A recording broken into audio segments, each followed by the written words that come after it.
Welcome to Debug Log, software engineering war stories, architecture decisions, and lessons learned the hard way. Let's dig in. The model is not the product. That's a stark admission, especially coming from a leading AI company like Anthropic. And it gets right to the heart of a bizarre 47-day incident. Indeed. For nearly 7 weeks, users of Anthropic's flagship coding agent, Claude Code, watched their advanced AI assistant seemingly degrade before their eyes. The company later confirmed the underlying intelligence was fine. It was everything around the model that broke it. So the brain was intact, but the operating system made it act dumber. Precisely. The post-mortem described it as an effective lobotomy, not of the AI's core intellect, but of the very system designed to make that intellect useful. The infrastructure, the harness as they called it, is where the critical failures occurred. That harness concept is fascinating because the report details how users started noticing something was profoundly wrong as early as March 2026. Developers on platforms like Reddit and GitHub weren't just complaining about minor glitches, they were seeing what they called a vibe regression. That's right. The anecdotal evidence from the community was incredibly consistent. People who had integrated Claude Code deep into their workflows, relying on it for complex tasks, described a tangible and frustrating drop in quality. The specific failure modes were quite unsettling.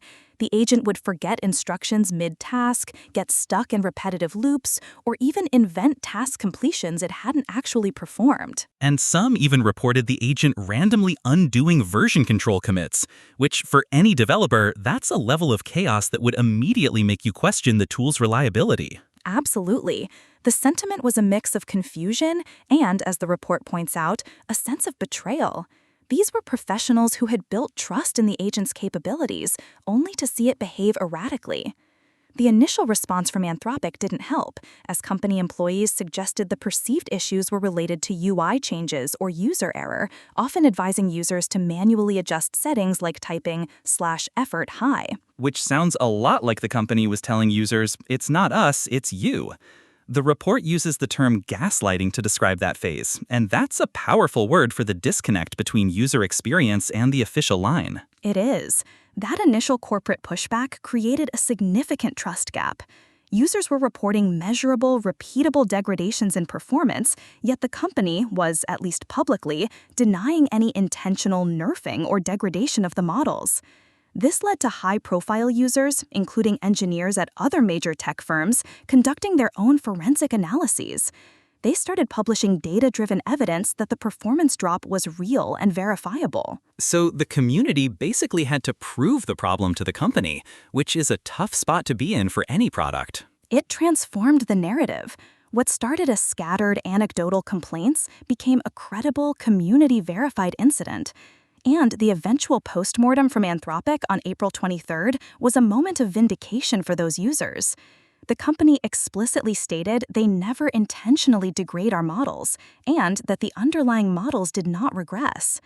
The issues, they concluded, were specifically in the Claude Code and the Agent SDK harness. That distinction, that it was the harness and not the model, seems to be the architectural crux of this entire incident.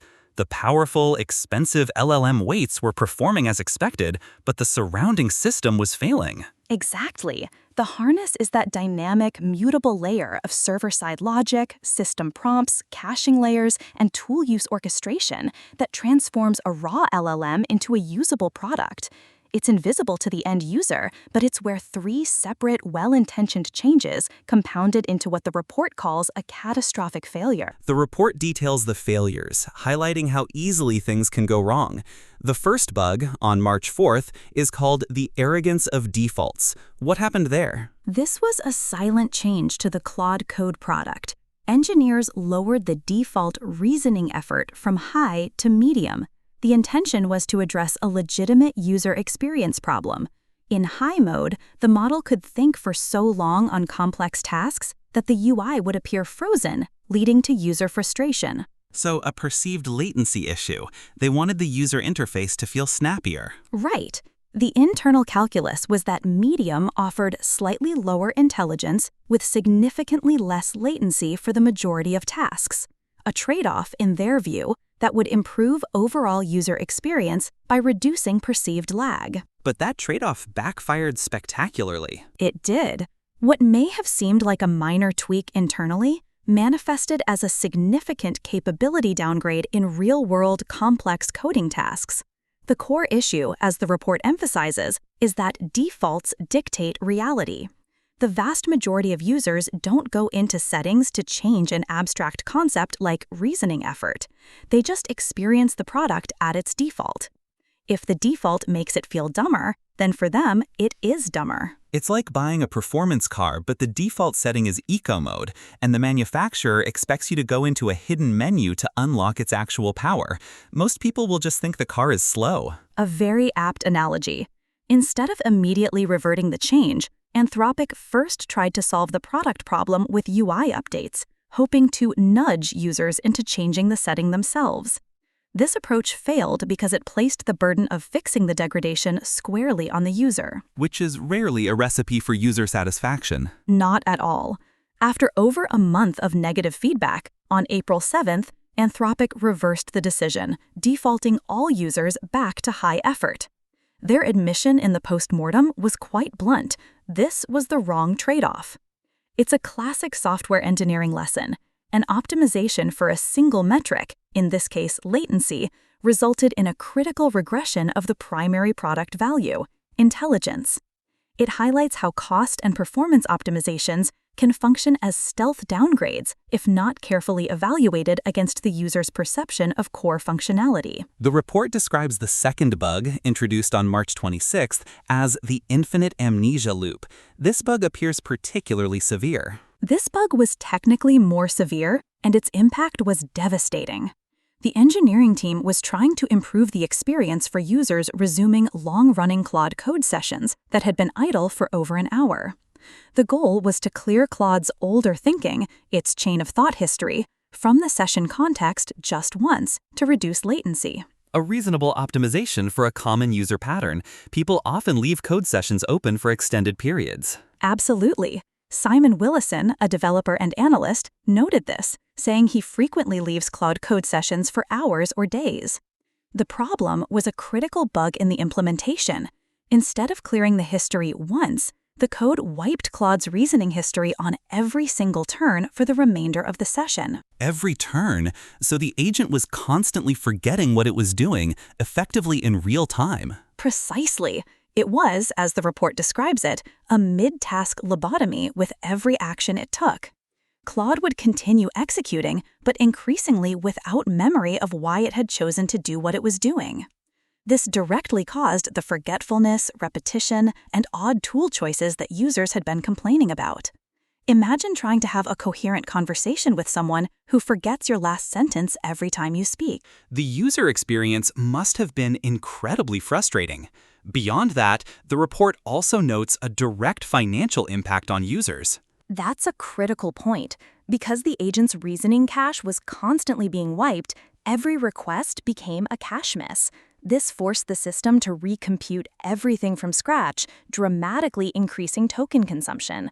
Users, especially those on expensive high-tier plans, were burning through their paid usage limits at a highly accelerated rate, sometimes exhausting them after just a few minutes of work. So not only was the agent losing its mind, but it was doing so at the user's expense. That's a double blow to trust. Indeed. This bug affected both Sonnet 4.6 and Opus 4.6 and persisted for 2 weeks before finally being fixed on April 10th. It stands out as the most technically severe of the 3 incidents, directly impairing the model's core reasoning loop and costing customers money. Just as that second bug was being resolved, a third one was introduced on April 16th, which the report refers to as the 25-word muzzle. This appears to be another well-intentioned optimization that went sideways. It was. This particular issue came about in preparation for the launch of the highly capable but notoriously verbose Opus 4.7 model. Engineers wanted to rein in its chattiness to control token output costs. Longer responses mean higher compute costs, and thus higher costs for both Anthropic and its users. So another cost-saving measure, or rather, a cost management measure. Exactly. The solution they implemented was a blunt instrument, a hard-coded instruction added directly to the system prompt. The new line read, and this is a direct quote, "Keep the text between tool calls to 25 words or less. Unless the task requires more detailed explanation, keep the final answer to 100 words or less." 25 words between tool calls? For an AI that's supposed to be reasoning through complex coding tasks, this appears incredibly restrictive. It is. The surprising part is that this change passed multiple weeks of internal testing without raising alarms. However, for a powerful reasoning model, artificially forcing terseness is functionally equivalent to hobbling its intelligence. An LLM's chain of thought isn't just conversational filler, it's the externalized process of its reasoning. So by limiting the words, they weren't just making it more concise, they were actively breaking its ability to think through a problem. That's precisely the conclusion of the report. By severely limiting the number of words it could use to think between executing tools, the prompt actively broke its ability to reason through complex problems. The impact was immediate and measurable. Anthropic's own broader evaluation suites, run after the fact, revealed the change had caused a roughly 3% drop in coding quality across both Opus 4.6 and Opus 4.7. A 3% drop in coding quality is significant for a tool developers rely on for accuracy and reliability. This verbosity tax, as the report calls it, appears to have created a self-defeating scenario. It did. The measure implemented to save on tokens ended up destroying a portion of the very capability users were paying for. The good news is that this bug was relatively short-lived compared to the others. The change was quickly reverted just 4 days later, on April 20th. But it highlights a crucial point about the economics of intelligence. There's a delicate balance between managing costs and maintaining the core value proposition of an advanced AI. The incident involved 3 distinct bugs, each with different motivations and technical implementations, but all contributing to this 47-day degradation. A key question arises: why couldn't Anthropic, a leading AI lab, detect this internally? The report talks about a policy freeze problem. That's a critical insight. The postmortem reveals a classic problem of complex systems. The 3 bugs affected different slices of traffic, starting on different dates, and sometimes overlapping. From the perspective of their internal monitoring and A/B testing telemetry, the combined effect would have looked like random, inconsistent noise rather than a clear systemic failure. So their metrics were essentially blinded by the complexity? Yes, telemetry blindness is an accurate term here. As Anthropic noted, early reports of this were challenging to distinguish from normal variation in user feedback at first. This highlights a significant challenge for MLOps in the agentic era. Standard metrics often don't capture the holistic, stateful, and subjective quality of a user's multi-turn interaction with an AI agent. It's not just about a single-turn accuracy score anymore. And this leads to the larger issue of what developers are actually pinning when they choose a model version. Precisely. This entire saga exposes a fundamental misunderstanding, or perhaps a false sense of security, in how developers currently approach using managed AI agents. A developer can pin their code to a specific model version, say Claude-Opus 4-7-2026-0417. But the report argues this provides a false sense of stability because they do not control the server-side harness. The runtime flags, the caching logic, the system prompts, those are all dynamic and can change without the developer's knowledge, even if they've pinned a model version. Exactly. Those components are dynamically injected before the developer's own prompt is ever processed. This has led to calls for a new primitive in agent infrastructure, something Satyam Jain on Medium termed policy freeze. The argument is that the policy of the harness, its prompts, configurations, and logic, should be treated with the same immutability and versioning rigor as the model weights themselves. So just like you pin a specific version of a container image, you should be able to pin a complete harness policy version to ensure deterministic, reproducible behavior. Otherwise, you're building on what the report calls a foundation of sand. That's the core argument. Without policy freeze, the underlying logic of the harness can change without notice, breaking applications in subtle, hard-to-diagnose ways. To its credit, Anthropic has committed to operational changes post-incident, including more staff using public builds, known as dogfooding, requiring all system prompt changes to pass a broad evaluation suite, and instituting gradual rollouts for any change that could impact model intelligence. This incident, the harness and the lobotomy, really serves as a powerful cautionary tale for the entire AI industry, stripping away some of the magic of AI and exposing the messy software engineering underneath. It certainly does. One key takeaway is that as models become more powerful, the harness becomes the primary surface for both product differentiation and, as we've seen, product failure.